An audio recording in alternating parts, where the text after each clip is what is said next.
Si chiama Teagra Game, il torneo che si sta svolgendo presso il Circolo del Tennis a Villaseta, un 3x3 che non si svolgeva da tempo presso la nostra città e che sta riscuotendo un buon successo con le presenze che arrivano da tutta la Sicilia. Ne abbiamo parlato con gli organizzatori che, visto l'ottimo risultato, già pensano alla prossima edizione.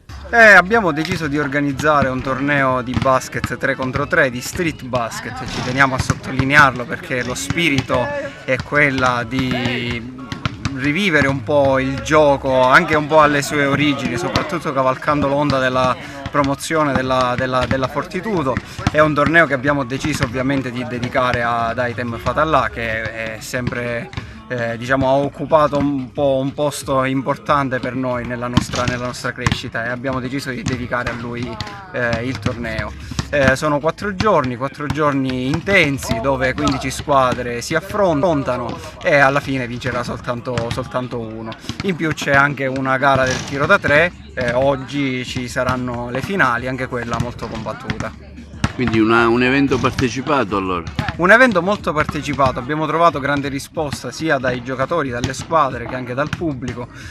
Molta gente è venuta qui alla struttura, al TC Città dei Templi, a vedere insomma questo spettacolo, e siamo molto orgogliosi del risultato raggiunto. Scaturisce da un'idea condivisa da parte dei 3 organizzatori nel voler dare a questa città un torneo di basket 3v3 che non si vedeva da tantissimo tempo. Ci siamo organizzati nel giro di un mese e mezzo, ringraziamo gli sponsor che ci hanno permesso di poter fare tutto ciò.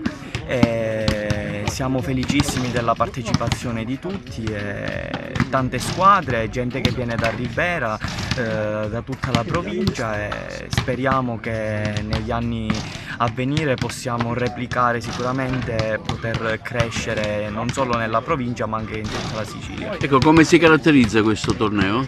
Il torneo è caratterizzato da 4 giornate dove i giocatori si sfideranno, le varie squadre che sono 15 si sfideranno tra di loro.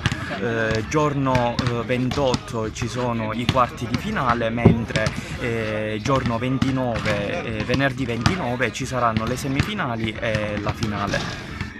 Inoltre abbiamo anche la gara del tiro da 3, oggi giorno 28 ci sarà la finale e il giocatore Empedoclino, che milita in Serie A a Verona quest'anno, Matteo Imbro, premierà il vincitore della gara del tiro da 3.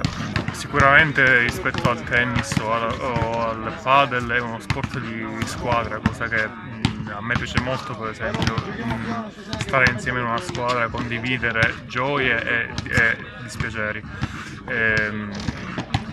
La differenza più che altro è questo, partecipare tutti insieme a una cosa che è un divertimento, è un'attività agonistica dove ci si diverte a fare tutto ciò. Quindi avete avuto una partecipazione notevole a questa iniziativa? Sì, siamo riusciti a raggiungere le 15 squadre composte ciascuna da 4 giocatori. Inoltre stavamo pure riuscendo a fare un torneo femminile che poi è saltato all'ultimo per delle assenze di alcune giocatrici. Comunque sì, anche tra il pubblico sono venute tante persone qui a vedere e a partecipare alla manifestazione. Ecco, già state pensando a una futura edizione magari? Assolutamente sì, è un progetto che non è fine a se stesso, che non è un progetto che finirà quest'anno, ma è una cosa che vogliamo coltivare e far crescere sempre di più nei prossimi anni.